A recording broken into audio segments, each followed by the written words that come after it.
the first peoples in the area, I think that it would have been essentially a wooded environment, and the fact that you had this area where there was a freshwater spring that provided all the needs of people in that early period was very important to them.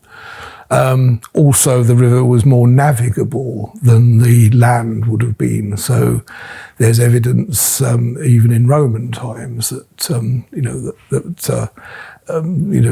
boats and things were coming up and down the River Lee, which seems a bit unlikely now. So there was a transport hub as well developing around the river system. And obviously the irrigation possibilities of the water supplies once people settled and they needed to grow their crops.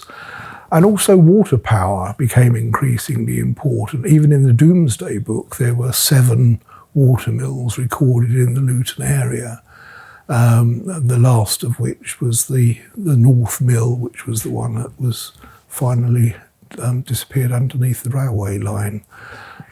So power for grinding corn and for sawmills and that sort of thing. And of course the water was used in the brewing industry. So it really kind of, helped the industrialisation of Luton.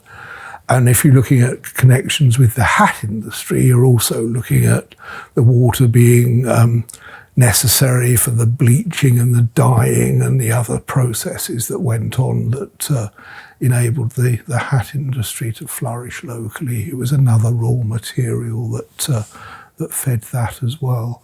So at different times, it's always been very important, and the emphasis has sort of shifted. And today, of course, it's a recreational facility as well. The ecosystem itself helps us, in an urban environment to connect with nature and so on. We have walkways, we have parks, and that's another function that has become much more prominent in recent years.